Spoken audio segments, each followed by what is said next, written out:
जरूर टेलीकॉम में देखने को मिल रही थी, जहां पे एक मूव था, टेक इंडेक्स में कुछ मूव था, लेकिन मेजरली आज बिकवाली अक्रॉस द बोर्ड बनते हुए दिखाई पड़ रही थी। निफ्टी का चार्ट आपकी स्क्रीन पर 350 अंकों की गिरावट निफ्टी में देखने को मिली। आंकड़ों के लिहाज से अगर आप देखेंगे तो ज्यादा बड़ा दिखाई पड़ेगा, परसेंटेज के लिहाज से देखिए महज 2% के आसपास की बिकवाली निफ्टी में देखने को मिली।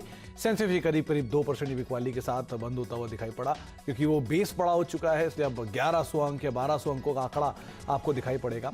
लेकिन जो बिकवाली है वो सिर्फ 2% के आसपास की है। रफली 2% के आसपास की ही बिकवाली आपको दिखाई पड़ेगी निफ्टी बैंक के अंदर भी। वहां पर भी बेस बड़ा है, इसलिए इतना बड़ा आपको आंकड़ा दिखाई पड़ेगा, 4 डिजिट में बिकवाली दिखेगी, लेकिन बिकवाली वहां भी 2% के आसपास की ही है। करीब 847 अंकों के आसपास की बिकवाली वहां देखने को मिली, 2-2.25% नीचे रहा। स्मॉल कैप, मिड कैप, ये कुछ और ऐसे इंडिसेस थे जहां पे 2.5% के आसपास की बिकवाली आज आपको आते हुए दिखाई पड़ेगी। और यहां पे डैमेज थोड़ा सीवियर था, क्योंकि अक्रॉस द बोर्ड बिकवाली का दौर था। 3% नीचे मिड कैप इंडेक्स बंद हो, वो भी तब जबकि थोड़ा सा रिकवर हुआ, वरना तो ये बिकवाली 3.25%, 3.5% के आसपास थी। स्मॉल कैप 3% के आसपास की बिकवाली के साथ बंद हुआ। अक्रॉस द बोर्ड मार्केट में सेल ऑफ आता हुआ दिखाई पड़ा। आज हम बातचीत करेंगे रुचित जैन से, हमारे साथ 5 पैसा कैपिटल से मौजूद है। उनसे हम चर्चा करेंगे मार्केट्स को लेकर, उनकी राय रणनीति समझेंगे। पूरे हफ्ते वो हमारे साथ मौजूद रहेंगे, बाजार को लेकर उनसे हम बातचीत करेंगे।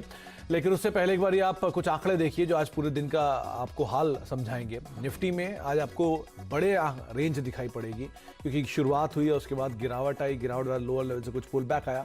525 अंकों के आसपास का दायरा निफ्टी ने तय किया, करीब 1600 अंकों का दायरा निफ्टी बैंक ने तय किया, और 1800 अंकों का दायरा सेंसेक्स ने तय किया। इन दायरों को अगर आप परसेंटेज में शिफ्ट कर देंगे तो आपको निफ्टी में करीब 3-3.5% के आसपास की रेंज दिखाई पड़ेगी, और बाकी दोनों इंडिसेस में भी रफली इतनी ही रेंज होगी। एडवांस डिक्लाइन में करीब 9 शेयर तेजी में, 41 शेयरों में बिकवाली, 11 शेयर निफ्टी बैंक की बिकवाली में, 1 शेयरों में तेजी, सेंसेक्स के 3 शेयरों में तेजी और 27 शेयरों में आज बिकवाली आते हुए दिखाई पड़ी। ब्रॉडर मार्केट में आंकड़ा थोड़ा और ज्यादा खराब दिखेगा, क्योंकि मिड कैप स्मॉल कैप में बिकवाली थी। तो एफ&ओ के 18 शेयर तेजी में, 170 शेयरों में बिकवाली। हाल फिलहाल में इस तरह का डिक्लाइन का आंकड़ा एफ&ओ में नहीं देखने को मिला। एनएससी के 350 शेयरों में तेजी और करीब 5.5 गुना शेयर बिकवाली में रहे, यानी 1700 शेयरों में बिकवाली रही। बीएससी के 900 शेयरों में तेजी रही और उसके सामने 2500 शेयरों में बिकवाली यहां आते हुए दिखाई पड़ी। आज मोस्ट पॉजिटिव कंट्रीब्यूशन में आपको तेजी वाले शेयरों में एशियन पेंट्स का नाम दिखाई पड़ेगा, भारतीय एयरटेल का नाम दिखाई पड़ेगा, जो कि तेजी की तरफ थोड़ा बहुत कंट्रीब्यूट कर रहे थे। करीब 23 अंकों का कंट्रीब्यूशन इन दोनों की तरफ से था। वेदांता लास्ट आवर बाइंग थी, और पावर ग्रिड में भी 2 अंकों का पॉजिटिव कंट्रीब्यूशन। इन सब के सामने अकेला रिलायंस इंडस्ट्रीज, जो कि नेगेटिवली कंट्रीब्यूट कर रहा था, 4% का फॉल वहां पर आता हुआ दिखाई पड़ा। और उसके बाद करीब अकेले सिर्फ 94 अंकों का कंट्रीब्यूशन वहां से रहा। एचडीएफसी बैंक 30 अंकों का, कोटक 27 अंकों का, और आईटीसी में करीब 21 अंकों का कंट्रीब्यूशन आता हुआ दिखाई पड़ा। आज भी बाजार में इतनी तेज इंटेंसिटी के सेल ऑफ के बावजूद वॉल्यूम काफी थिन थे।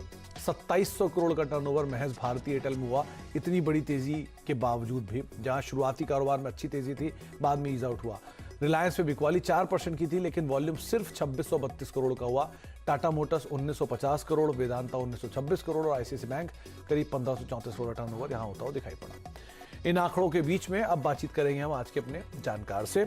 और एक हमारे साथ एक चीज और आप देख लीजिए कि आज सबसे ज्यादा सेल ऑफ था, वो था रीसेंट लिस्टेड आईपीओस के अंदर। पेटीएम लगातार दूसरा दिन जबकि बिकवाली थी, कल बीते सत्र की 20% की बिकवाली के बीच आज भी करीब 17-18% एक समय में टूटता हुआ दिखाई पड़ा। हालांकि रिकवरी हुई, 10-12% के आसपास की क्लोजिंग इसने आज के सत्र में दी। बिकवाली आई जोमेटो में, करीब 8% बिकवाली वहां थी। फिनो पेमेंट बैंक, यहां पर भी कुछ हद तक प्रेशर आता हुआ दिखाई पड़ा। तो रीसेंट लिस्टिंग जो थी वहां पर प्रेशर देखने को मिला। रुचित जैन हमारे साथ मौजूद है। जैन साहब नमस्कार, स्वागत है कार्यक्रम में। सबसे पहले तो मार्केट्स को लेकर आपका व्यू क्या चाहेंगे, क्योंकि बाजार में बिकवाली आई और 17,300 वो जोन था जिसको अब जानकार मान रहे थे, जहां मेजर पुट राइटर्स थोड़े एक्टिव थे।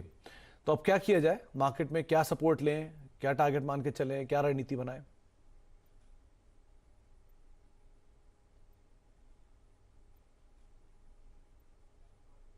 रुचित आप सुन पा रहे हैं? चलिए, शायद संपर्क नहीं हो पा रहा है। लेकिन आज सुबह जो आंकड़े हम देख रहे थे उसके लिहाज से अगर देखा जाए तो 17,600 एक जोन था जहां पर मेजर कॉल राइटर्स एक्टिव थे, उसके बाद 17,500 के आसपास उनकी राइटिंग एक्टिव थी, और नीचे की तरफ 17,300 एक ऐसा जोन था जहां पर पुट राइटर्स कुछ हद तक हावी थे। इसीलिए आज इंट्राडे में जब निफ्टी ने एक डिप बनाया तो 17,350 17,340 के आसपास वहां से थोड़ा सा पुल बैक आता हुआ दिखाई पड़ा। तो नियर टर्म में जानकार ये मान रहे थे कि एटलीस्ट 17,300 के आसपास शायद एक बेस फॉर्मेशन हुआ है, उसके बाद अब तेजी आएगी। रुचित संपर्क सद गया है। रुचित नमस्कार। निफ्टी को लेकर आपका व्यू क्या है? क्या करें, बाजार में क्या रणनीति हो, क्या टारगेट, क्या स्टॉप लॉस? नमस्कार सुमित। सुमित, अगर देखें तो मार्केट में टेक्निकली हेड एंड शोल्डर्स का पैटर्न का ब्रेकडाउन आज निफ्टी ने दिया है। 17,700 का काफी इंपॉर्टेंट सपोर्ट था जो ब्रेक किया है, और उसके ब्रेक करने के बाद ही हमने complete sell off broader markets में भी देखा। तो आई थिंक अभी भी हम बॉटम नहीं हुए हैं। ये सेल ऑफ का जो राउंड चल रहा है उसमें तो कोई भी पुल बैक मूव कल आती है 17,570 से 17,600, ये अब रेजिस्टेंस रेंज रहेगी जहां पे आपको शॉर्ट पोजीशंस बनानी है। यस, आज ऑलरेडी काफी गिरावट है, तो पुल बैक पे शॉर्ट पोजीशंस बनाए 17,570 से 17,600 के रेंज में।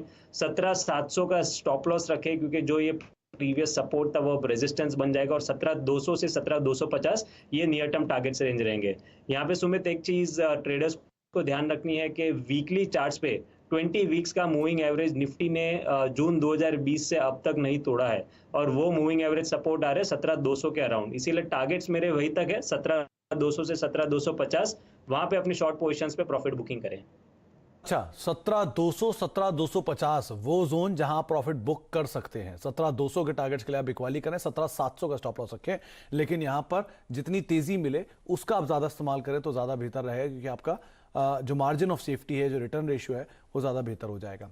अच्छा रुचित, ये निफ्टी बैंक को लेकर भी सेम रणनीति रखें, वहां पर क्या करा जाए? जी बिल्कुल, बैंक निफ्टी भी बिल्कुल निफ्टी की तरह ही हमने नीचे के स्तर देखे हैं, और यहाँ पे भी इंपॉर्टेंट सपोर्ट्स ब्रीच हुए हैं। तो कल के ट्रेडिंग सेशन में मॉर्निंग में कोई भी पुल बैक मूव आता है 37,400 के आसपास, तो वहाँ पे शॉर्ट पोजीशंस बनाए। ये मैं स्पॉट लेवल्स पे बता रहा हूँ, 37,400 के आसपास शॉर्ट करे, 37,700 के स्टॉप लॉस रखे, और 36,850 ये आई थिंक कल के ट्रेडिंग सेशन में हमको कोई पुल बैक मूव से फिर से गिरावट देखने मिल सकता है। तो अभी नहीं, 37,128 यहाँ क्लोजिंग है, लेकिन अभी भी जो डाउन साइड है वो थोड़ा और खुलता हुआ दिखाई पड़ सकता है निफ्टी बैंक के अंदर। तो निफ्टी की तर्ज पे यहाँ पर भी आप हायर लेवल्स पे बिकवाली